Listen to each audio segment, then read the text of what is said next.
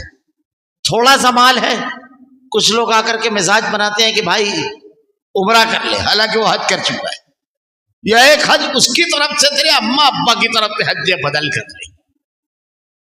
یہ آ کر سمجھاتے ہیں. اب نیک کام ہے، کون روکے اس سے؟ اور اس کے وارثین کرائے کے مکان میں ہیں، فاقہ کشی کی حالت میں، کسی بیماری میں جوجھ رہے ہیں، علاج کے لیے پیسہ نہیں ہے. یہ دینداری نہیں ہے، یہ پیسہ اس کا ختم کروانا ہے.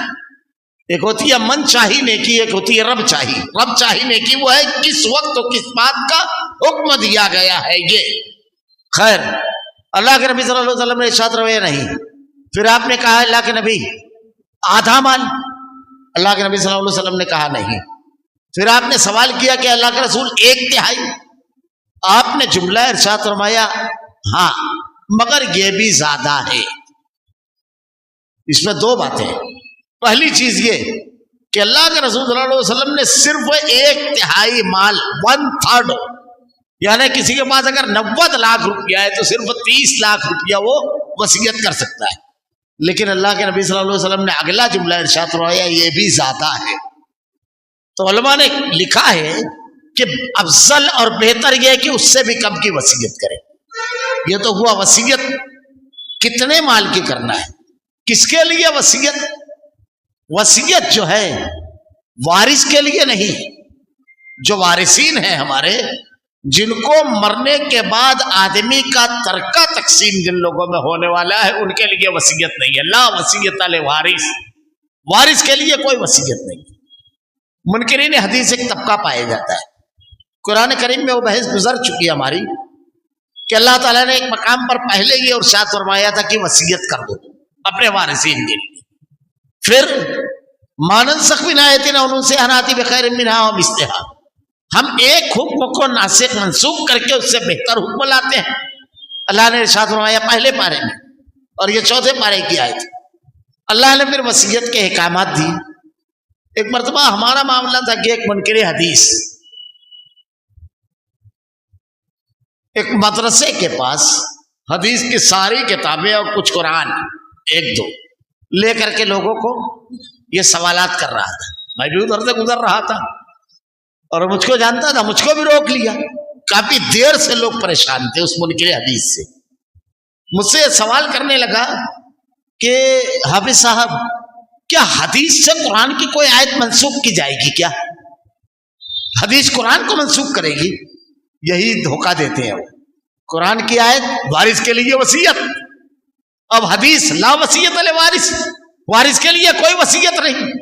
تو دیکھو حدیث سے قرآن کو منسوخ کر رہے ہیں.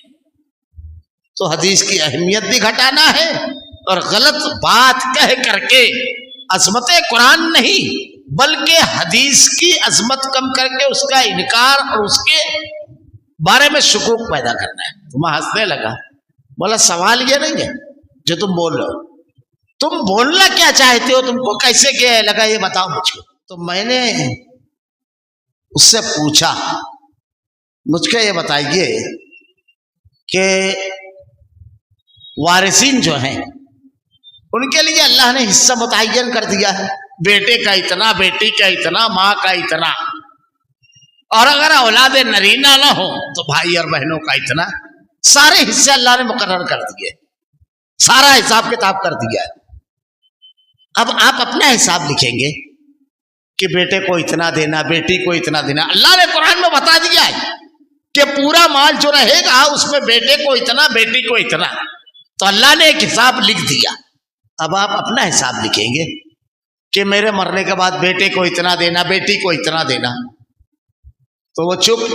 میں نے کہا اسی کی وضاحت ہے کہ جب اللہ کا حساب آ گیا تو اب قلم رکھ دو، اب تم وصیت نہ کرو. وارثین کی تفصیل اللہ نے بتا دی. اب ان کے لیے وصیت کرو جن کے لیے وصیت کرنے کی چھوٹ ہے. وارث کے لیے اب وصیت نہیں ہے اسی کی. تو اس آیت کی منسوخ نہیں، اس کی وضاحت ہے، تم اس کو سمجھ ہی نہیں سکے. تو وارث کے لیے وصیت نہیں. بعض لوگ ایسا ہوتا ہے کہ مرنے سے پہلے ایک اور چیز کرتے ہیں جو قطعاً درست نہیں ہے. اللہ نے جب حصے متعین کر دیے تو ایک باپ مرنے کے بعد کیا دیتا ہے کہ یہ کارخانہ فلاں بیٹے کو دینا، یہ کارخانہ فلاں بیٹے کو، یہ والا گھر فلاں کو، وہ سروس پر ہے، یہ بیٹیوں کو. یہ کیا؟ اگر سب کی تقسیم ان کو جتنا حصہ مل رہا ہے اس کے مطابق ہے تو ایک الگ بات ہے، پھر اس میں کوئی قباحت نہیں. لیکن اگر ایک کارخانہ جس کی قیمت 60 لاکھ ہے اور ایک مکان جس کی قیمت 40 لاکھ ہے اور ایک دکان جس کی قیمت 75 لاکھ ہے، اللہ تعالیٰ نے تو سارے بیٹوں کو برابر ترکہ قرار دیا ہے، تو آپ ناانصافی کر رہے ہیں. بلکہ اگر زندگی میں بھی اگر آدمی کو اپنی اولاد کو دینا ہے تو بعض مرتبہ غیر محفوظ جواب لوگ دے دیتے ہیں. غیر محفوظ جواب، یہ شرعی مسائل لین دین کے، اس کا جاننا بہت ضروری ہے. ہمارا خود صاحب کا پڑا ایک جگہ ایک مقام پر، انہوں نے اپنی زندگی میں ایک بیٹے کو کچھ دے دیا، ایک بیٹے کو کچھ دے دیا، کچھ کو محروم کر دیا. کسی کو 4.5 لاکھ کا مکان، کسی کو 25,000 روپیہ. اب کسی عالم سے جا کر کے پوچھا انہوں نے کہہ دیا کہ آدمی کا اپنا مال ہے، جس کو چاہے دے میں، جہاں چاہے خرچ کرے. پہلے مرتبہ میں یہ بات درست ہے کہ آدمی کا جو مال ہے اس کو اختیار ہے، وہ جہاں چاہے خرچ کرے. لیکن مسئلہ پوچھنے جب آئے تو مفتی کے لیے یہ جاننا ضروری ہے کہ صاحب معاملہ کون ہے، اور وہ مسئلہ جو پوچھ رہا ہے تو اس سے کہیں غلط قدم نہ اٹھا لے. اللہ کے نبی صلی اللہ علیہ وسلم کے بعد صحیح بخاری کی روایت ہے، ایک صحابی آئے اور آ کر کے کہا میں اپنے بیٹے کو ایک گھوڑا ہبہ کرنا چاہتا ہوں. اے اللہ کے نبی آپ گواہ بن جائیں گے. اللہ کے رسول صلی اللہ علیہ وسلم نے ارشاد فرمایا کیا تم نے دوسرے بیٹوں کو دیا ہے؟ کہا نہیں. کہا میں ظلم پر گواہ نہیں بن سکتا. اس کا مطلب ایک کو دینا ایک کو نہیں دینا یہ ظلم ہے آدمی کا زندگی میں، اور برابر نہیں دینا یہ بھی ظلم ہے. اگر زندگی میں ہبہ کرے گا آدمی تو دونوں کو، لڑکی اور لڑکا سب کو برابر دینا پڑے گا. اب آئی وصیت کی بات. وصیت وارث کے لیے وصیت ہے. آدمی ایک تو یہ تقسیم کرتا ہے، کبھی ایسے بھی کرتا ہے آدمی کہ ایک بیٹے کو دینا ہے لیکن اس کے پوتے کے نام پر کر کے دے دیا، یعنی اپنے پوتے کو دے دیا، یہ بھی کرتا ہے. اب ایک بیٹے کو 2 کارخانے چلے گئے، یا اس کے حصے میں 1 کروڑ روپیہ آ گیا، بقیہ کے حصے میں 50 لاکھ آیا، 40-60 لاکھ آیا، اب اس کے بیٹے کے نام پر. تو آپ جب دے رہے ہو تو ضرورت مند ہے کیا ہے، بنیاد کیا ہے، شرعی بنیاد پر آدمی غلط نہ کرے. ایک صاحب آ کر کے ہم سے سوال کرنے لگے کہ حافظ صاحب میں اپنے بیٹے کو ایک پلاٹ الگ سے دینا چاہتا ہوں، ترکہ جو میرا رہے گا اس میں تو تمام بچوں کو ملے گا، سب بیٹے تھے، لیکن ایک بیٹا جو ہے میرا بڑا فرما بردار ہے، بڑی خدمت کرتا ہے، تو میں چاہتا ہوں کہ اس کو ایک الگ سے پلاٹ اپنی زندگی میں دے دوں. تو میں نے ان سے کہا کہ مولا دیکھیے 2 چیزیں ہیں. پہلی چیز تو یہ، آپ کا بیٹا الحمدللہ بڑا فرما بردار ہے. ہر ماں باپ کے 1-2 بیٹے ایسے ہوتے ہیں جو بہت فرما بردار ہوتے ہیں، ورنہ ڈھیلا پتلا معاملہ دوسری اولادوں کا رہتا ہے. یہ اللہ نے اس کے اندر خوبی رکھی ہے کہ وہ نیک مزاج ہے. اب آپ کو تو اللہ نے یہ کہا ہے کہ اپنے بچوں کے ساتھ انصاف کرو، تو اس کی نیکی کی وجہ سے آپ اپنی آخرت کیوں خراب کر رہے ہیں؟ اس کا اجر تو اللہ رب العالمین اس کو دینے والا ہے. لیکن اگر آپ نے صرف ایک بیٹے کو دیا اپنی زندگی میں اور دوسروں کو محروم رکھا، پھر وہی نعمان بن بشیر والی روایت میں نے سنائی، تو کیا ہوگا؟ اب دوسری بات، جو یہ کہہ دیتے ہیں کہ آدمی کا مال ہے جس کو چاہے دے، اللہ کے نبی صلی اللہ علیہ وسلم نے کہا میں ظلم پر گواہ نہیں بن سکتا. تو آدمی کا مال ضرور ہے، لیکن اگر اس کو خرچ کر رہا ہے تو شریعت نے جیسے خرچ کرنے کا حکم دیا ہے اس طرح خرچ کرنا ہے مال کو. اپنی مرضی کا مالک، پھر تو آدمی بالکل حرام خوری کرتا ہے. اگر شراب پیتا ہے تو اس کا مال ہے، مگر اس کو شرابی کہیں گے. جوا کھیلتا ہے تو جواری کہیں گے. تو ناانصافی سے تقسیم کرتا ہے تو فتوے میں یہ بھی لکھا لے کہ ناانصاف، یہ بھی لکھا لے. آدمی کا مال ہے، غیر شرعی خرچ کرتا ہے تو غیر شرعی حکم بھی لگا لینا چاہیے اس کے اوپر. یہ قطعاً درست جواب نہیں، غیر محفوظ جواب نہیں. اگر باپ پوچھتا ہے تو اللہ کے نبی صلی اللہ علیہ وسلم نے جیسے مسئلہ وضاحت کیا اسی طرح مسئلے کی وضاحت کی جائے گی. تیسری بات، وارث کے لیے وصیت. وصیت اگر کسی کے ذمے ہے تو اس کو 3 رات بھی ایسی نہیں گزارنا چاہیے جب اس کے پاس اس کی وصیت تیار نہ ہو. عبداللہ ابن عمر رضی اللہ تعالیٰ عنہ کہتے ہیں کہ جب سے میں نے یہ حدیث سنی، میں نے کوئی ایک رات ایسی نہیں گزاری جب میری تکیہ کے نیچے میری وصیت تیار نہیں تھی. کس کے لیے وصیت؟ آپ کی اپنی ماتحتی میں کوئی ہے اور اس کو ترکہ نہیں ہے اور وہ کمزور ہے، مجبور ہے، اس کے لیے آپ کچھ وصیت کر جائیں. خاص طور سے اگر باپ کی زندگی میں بیٹے کی وفات ہو جائے، خاص طور سے تو جو پوتے ہیں، اب ہمارے یہاں تو ہر کسی کو سماست عام ہے یہ چیز کہ دادا کی وراثت میں پوتے کا حصہ نہیں ہے. بالکل صحیح ہے، لیکن شریعت نے دادا کو یہ حکم دیا ہے اپنے گزرے ہوئے بیٹے کے بچوں پوتوں کے لیے وصیت تیار کرے، ان کے لیے زندگی میں وصیت کر دے. ہمارے یہاں دیکھیے بالکل محروم ہو جاتے ہیں، ختم ہو جاتا ہے ان کا معاملہ. بعض مرتبہ آدمی کے دل میں طرح طرح کا سوال کھڑا ہوتا ہے کہ شریعت میں یہ کیسے ہے کہ اللہ تعالیٰ محروم کرے گا؟ اللہ نے تو حکم دیا ہے اپنے نبی کے ذریعے کہ دادا کو چاہیے کہ اپنے گزرے ہوئے بیٹے کی اولاد معصوم پوتوں کے لیے وصیت کر جائے، اور جس کے ذمے وصیت ہو 1 رات بھی نہ گزارے جب تک کہ وصیت تیار، 3 راتیں بھی نہ گزارے. تو آدمی کو اپنے تکیے کے نیچے وصیت تیار رکھنا چاہیے. تیسری بات، یہاں جب ترکہ تقسیم ہوتا ہے تو پنچ بانٹتے ہیں، کوئی فیصلہ آ کر کے فیصلہ کرتا ہے. لیکن پوتے جب محروم ہوئے تو شریعت نے حکم دیا کہ دادا خود دے اپنے ہاتھ سے. یہاں پر ایک چیز اور بھی ہے، کبھی ایسا بھی ہوتا ہے کہ آدمی کو علم نہیں ہوتا ہے، آدمی گزر جاتا ہے تو ان کی اولادوں کو چاہیے کہ معاملہ سیدھا کر لیں. اگر غلطی ابا سے ہو گئی ہے تو اس کو سیدھا کر لیں، کوشش کریں دل بڑا کر لیں. اور ایسی میتیں جب ہوں کہ باپ کی زندگی میں بیٹے کی وفات ہو رہی ہے تو جو وہاں پر پرسہ دینے کے لیے جا رہے ہیں، تسلی دینے، انہیں بڑی وضاحت کے ساتھ ان کو بتانا چاہیے کہ اب آپ کی ذمہ داری ہے کہ آپ اپنے پوتوں کے لیے وصیت کر لیں. 3 رات بھی ایسی نہ گزارے جب وصیت تیار نہ رہے، ان کے لیے وصیت کر دیں. یہ ذمہ داری ہے اخلاقی کہ ہم شریعت کی، دین کی باتیں ان تک کے پہنچائیں. وصیت ایک اور بھی کہ آدمی کبھی جب بھی اس کی موت کا وقت قریب ہو تو اس کو وصیت کی کوئی چیز ہو، وضاحت کی ضرورت پڑتی ہے. فلاں مال اس کا، فلاں مال اس کا، فلاں اتنا مال ہے، میرا اتنا باقی ہے. اپنے تمام معاملات لکھ کر رکھنا چاہیے، کیونکہ میت کے بعد ہوتا ہے ایسا ہے کہ لینے والے زیادہ ہوتے ہیں، دینے والے کم. ہمارے یہاں لکھا پڑھا نہیں ہوتا ہے. اللہ تعالیٰ نے قرآن میں دوسری جگہ ارشاد فرمایا ہے کہ اگر لین دین کرو تو لکھ لیا کرو 2 گواہ بنا کر کے. یہ اللہ تعالیٰ ہمارے مال کو محفوظ کرنا چاہتا ہے. شریعت کے جو احکامات ہیں، مجھ کو ایک اپنے دوست کا واقعہ یاد آتا ہے. انہوں نے ایک زمین خریدی، بڑا ان کی خواہش تھی وہ زمین خریدنے کی، قیمتی زمین.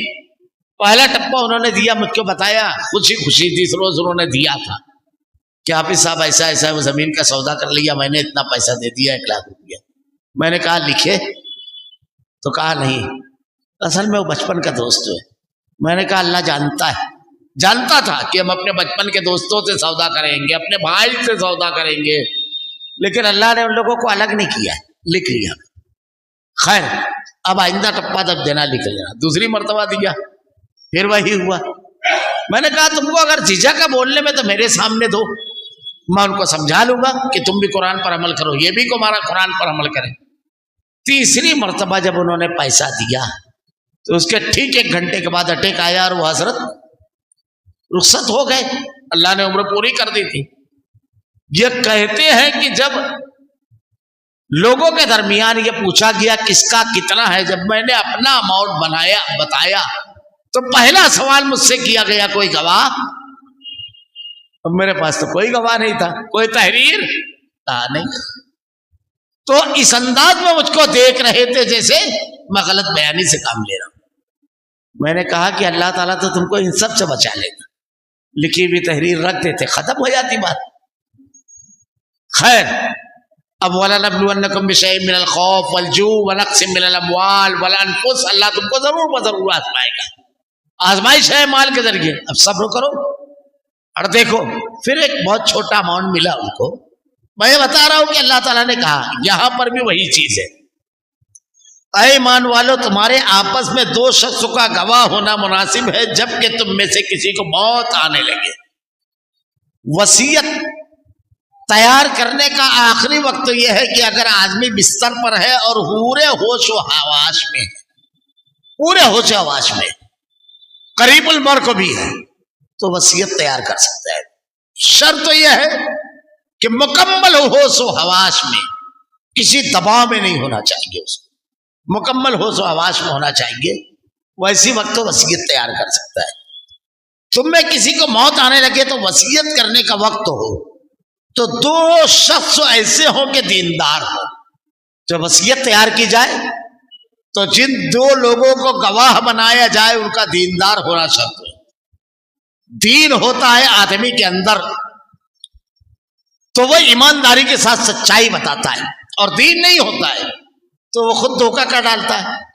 بڑی بنیادی چیز ہے, اور دینداروں کے لیے بہت بڑا اعزاز ہے یہ کہ اللہ نے کہا عام لوگوں کے بجائے دیندار آدمی کو ڈھونڈو.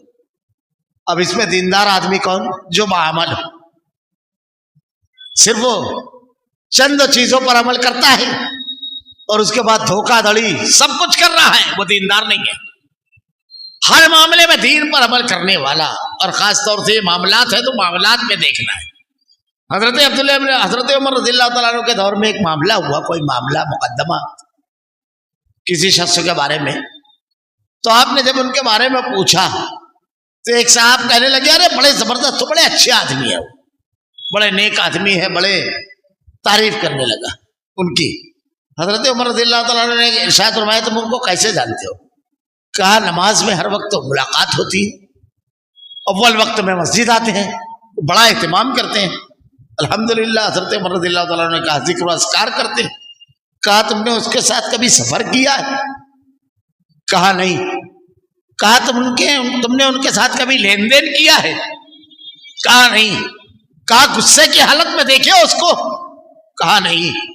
تو کہا تم ان کی عبادت کی گواہی ان کے معاملات میں دے رہے ہو, تم ان کی عبادت کی گواہی ان کے معاملات میں دے رہے ہو, تم نے یہ سب کیا ہے, گواہی کس چیز کی دے رہے ہو؟ تو 2 ایماندار لوگوں کو, خواہ تم میں سے ہو خواہ غیر لوگوں میں سے ہو, 2 شخص ہوں, اگر تم کہیں سفر میں گئے ہو اور تمہیں موت آ جائے, یہ 2 لوگ غیر مسلم بھی چل سکتے ہیں اگر کوئی مسلمان نہ ملے, اور ایسی جگہ آدمی ہو تو 2 غیر مسلموں کو گواہ بنا کر کے وصیت کر سکتا ہے. اس سے یہ ایک مسئلہ نکلا کہ تجارت کی غرض سے آدمی اگر سفر سے نکلتا ہے سفر پر یا کوئی اور غرض سے تو غیر مسلموں کو بھی ساتھ نکل سکتا ہے. شرط تو یہ ہے کہ سفر محفوظ رہنا چاہیے, کر سکتا ہے.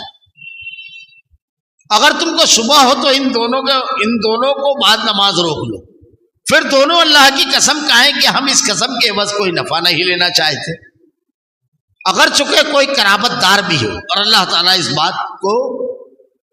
اللہ تعالیٰ کی بات کو ہم پوشیدہ نہ کریں گے, ہم اس حالت میں سخت گنہگار ہوں گے. اصل میں ایک واقعہ اللہ کے نبی صلی اللہ علیہ وسلم کے دور میں ہوا. ایک صحابی تھے بدائل، ان کا ملک شام کا سفر ہوا اور ان کے ساتھ 2 نصرانی تھے، تمیم داری جو اس وقت تک ایمان نہیں لائے تھے، اور عادی، یہ 2 نصرانی تھے۔ وہاں سفر میں ان کی طبیعت بگڑی جب، تو ان کو اندازہ ہو گیا کہ شاید اب میں زندہ نہ رہوں، تو انہوں نے اپنے پورے سامان کو ایک گٹھا باندھا اور ان لوگوں کو وصیت کی کہ میرا پورا سامان میرے گھر پہنچا دینا۔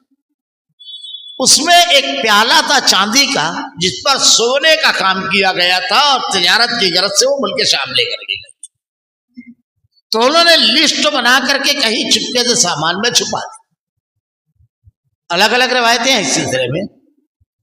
جب یہ لوگ واپس آئے تو ان دونوں نے سامان چیک کیا راستے میں، اور جب چاندی کا یہ دیکھا تو کافی قیمتی تھا، تو اس کو نکال لیا، باقی پورا سامان لا کر گھر والوں کو دے دیا۔ اب جب دے دیا لا کر کے گھر والوں کو، تو اس میں معاملہ یہ ہوا، ایک روایت یہ ہے کہ تمیم داری جب اسلام لائے تو انہوں نے کہا کہ 1000 درہم کا ہم نے بیچا تھا، یہ 500 میرے ذمے کی۔ اور ایک یہ ہے کہ مکہ کے بازار میں جب وہ پیالہ بکا تو ان کے رشتہ داروں نے کہا کہ یہ پیالہ کا تو لسٹ میں نام تھا، تو اس آدمی سے جب سوال ہوا اس دکاندار سے، تو اس نے کہا مجھ کو یہ پیالہ ان دونوں نے بیچا ہے، تمیم داری اور عدی، ان دونوں نے بیچا ہے۔ اللہ نے ایسی شکل کو جب بن جائے تو کیا کیا جائے؟ جو لوگ لے کر آئے ہیں غیر مسلم، ان سے بھی قسم لینا ہے۔ اب ایک دوسری شکل آ گئی کہ نہیں پورا سامان نہیں ہے، جیسے یہاں پر یہ شکل آئی کہ ان لوگوں کے پاس لسٹ نکلی کہ اس میں ایک پیالہ بھی تھا اور پیالہ نہیں ہے۔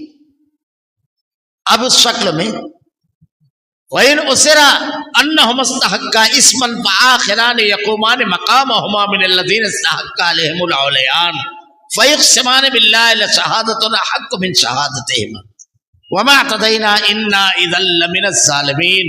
پھر اگر اس کی اطلاع ہو کہ وہ دونوں گواہ کسی گناہ کے مرتکب ہوئے ہیں، ڈاؤٹ فل ہو گیا آپ کو، آپ نے گواہوں سے جو دونوں گواہ تھے ان سے الگ الگ سوال کیا، ایک کا جواب الگ دوسرے کا جواب الگ، ہو جاتا ہے کبھی۔ اگر ذرا سا آدمی ذہانت کا استعمال کرے جھوٹ بہت جلدی پکڑا جاتا ہے، بہت جلدی۔ ہم ایک جگہ بیٹھک میں بیٹھے ہوئے تھے، ایک آدمی نے یہ کیا، دور کا رشتہ دار تھا، بوڑھی خاتون، ایک کاغذ پر اس کا گھر اور کچھ لومتے پورا لکھوا دیا، اور 2 گواہ بھی۔ اب وارثین محروم، معاملہ بڑھا تو مجھ کو کچھ شک ہوا کہ ان کی گواہی میں کچھ، دوسری مرتبہ جب بیٹھے جب میں گیا تھا کہ کچھ گواہی میں ذرا سا معاملہ گڑبڑ لگ رہا ہے، تو ہمارے شہر کے ایک بڑے معروف سردار تھے، میں نے ان سے کہا کہ مجھ کو ایسا شک لگ رہا ہے کہ ان لوگوں نے کچھ معاملہ بگاڑا ہے، کیونکہ جن کی وفات ہوئی ہے وہ بھی دیندار تھے، وہ اپنے رشتہ داروں کو ایسے محروم نہیں کریں گے، اور ان لوگوں کی بڑی خدمات تھی، بیماری میں علاج کرانا، کھانا پہنچانا، یہ تمام چیزیں تھی۔ تو کہا کیا کیا جائے؟ میں نے کہا الگ الگ دونوں کی گواہی لیتے ہیں۔ جب ان گواہوں کو الگ بلایا گیا، لوگ بیٹھے ہوئے تھے، اجازت لے کے ہم لوگ 3 آدمی باہر گئے، پہلے گواہ سے جب پوچھا، ہاں میں گواہ ہوں، اس نے کہا تھا کہ میں نے مرنے کے بعد میرا تمام کے تمام یہ گھر اور یہ کارخانہ، یہ لوم، یہ سب اس کو دے دینا، اور ایک جگہ 4 لوم تھا، بولے وہ 4 لوم وارثین۔ تو میں نے کہا اچھا، یہ جب معاملہ ہوا تو ظہر کی نماز کے بعد ہوا تھا کہ عصر کی نماز کے بعد؟ کب ہوا تھا؟ تو وہ کہنے لگا کہ نا دن میں 10 بجے ہوا تھا۔ تو مولا آپ کو اور کوئی چیز یاد ہے؟ بولے ہاں۔ جب یہ لکھے تو لکھ کر کے ہم لوگ بکو چوک میں چائے پیے جا کر کے ساتھ میں۔ اچھا، آپ دستخط کون سی زبان میں کرتے ہیں؟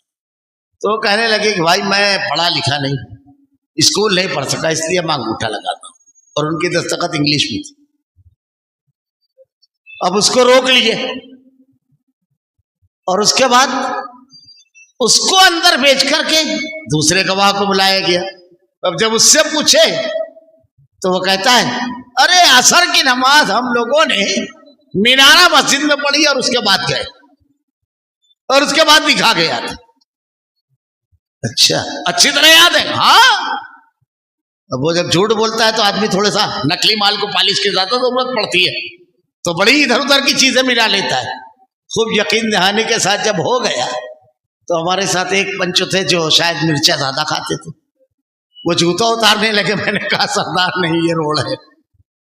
تو اس کو جب بتائے کہ پہلا ایسا بولا ہے اور اب اندر بیچ میں ہی یہ سب جوتا بازار ہوگی تو اس نے کہا مجھ کو معافی مانگ کے صرف وہ باہر نکل جانا. وہ اندر آیا, کہا اتنی اجازت دیں گے تجھ کو کہ تو اپنی گواہی واپس لے. اب جب اس نے گواہی واپس لے لی, جھوٹ بولا ہوں میں, تو وہ جو پہلے والا تھا وہ بھی کہا ہو گیا کہ اب تو الگ معاملہ ہو گیا کہ مجھ کو کچھ معلوم نہیں ہے, کاغذ بھی کیا لکھا ہے یہ بھی نہیں معلوم, صرف یہ گواہی دینا تھا. اور وہ اپنی دستخط کرتا تھا اردو زبان میں اور اس کا انگوٹھا لگا تھا. اب اس کے بعد جو صاحب یہ کرائے تھے پھر ان کے اوپر گرفت ہوئی تو انہوں نے قبولہ کیا سب جھوٹ کیا گیا تھا. تو جھوٹ کے پیر نہیں ہوتے, وہ چل نہیں پاتا ہے. اگر آدمی ذرا سا محنت کرے, الگ الگ سوالات ہوتے ہیں تو آدمی پھنس جاتا ہے اور بات سامنے نکل آتی ہے. کبھی کبھی ایسا بھی ہوتا ہے کہ آدمی کو یہ معلوم رہتا ہے کہ دو گواہوں کی موجودگی میں زندگی میں اگر لکھا لیا جائے تو یہ ہبہ ہو جاتا ہے. لیکن یہ بھی معلوم رہتا ہے کہ ایک کو محروم کر کے دوسرے کو ہبہ نہیں کرنا چاہیے, لیکن صرف وہ اسی پر عمل کرتے ہیں, اس پر عمل نہیں کرتے ہیں شریعت پر کہ دوسرے بچوں کے ساتھ ظلم نہ ہو, کسی کو محروم نہ کریں. یہاں جب ایسا معاملہ ہو تو ان دو گواہوں کو پھر اگر اس کی اطلاع ہو کہ دونوں گواہ کسی گناہ کے مرتکب ہوئے تو ان لوگوں میں سے جن کے مقابلے میں گناہ کا ارتکاب ہوا ہے, دو شخص جو سب سے قریب تر ہو, جہاں وہ دونوں کھڑے ہوئے تھے یہ دونوں کھڑے ہو, پھر دونوں اللہ کی قسم کھائے.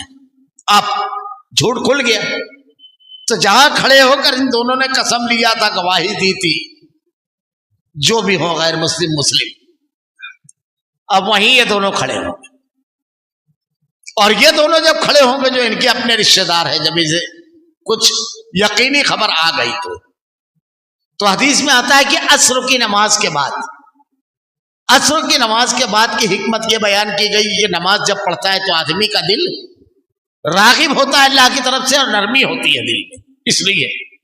اور پھر کیا کہیں گے, دونوں کھڑے ہوں گے, پھر دونوں اللہ کی قسم کھائیں گے کہ بالیقین ہماری یہ قسم ان دونوں کی اس قسم سے زیادہ صحیح ہے, ہم نے ذرا تجاوز نہیں کیا ہے.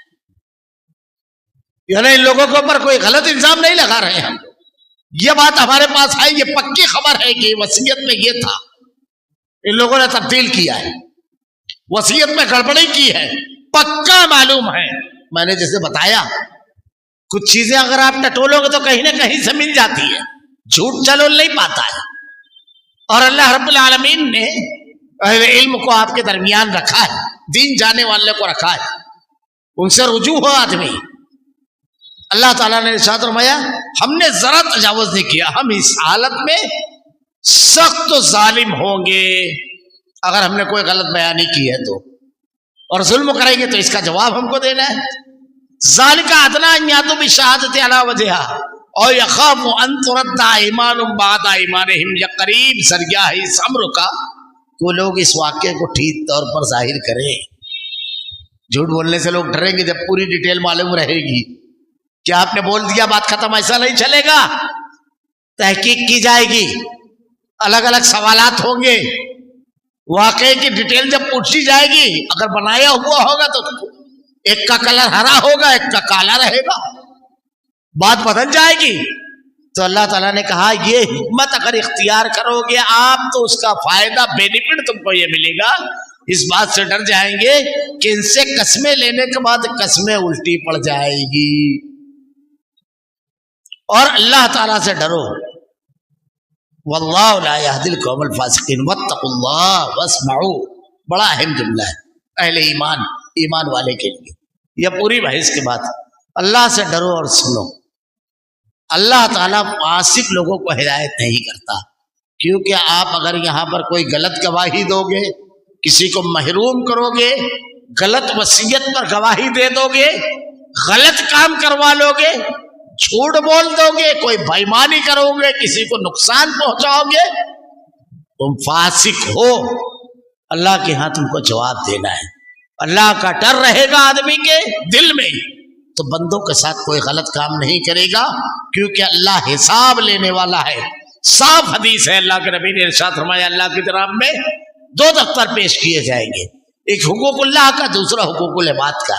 حقوق اللہ میں ساری عبادتیں آتی ہے، اللہ جبار و قہار ہے، چاہے سزا دے وے، غفور الرحیم ہے، چاہے معاف کر دے وے، لیکن حقوق العباد میں بالکل واضح ہے کہ آدمی کسی کے ساتھ کچھ بھی کیا ہوگا۔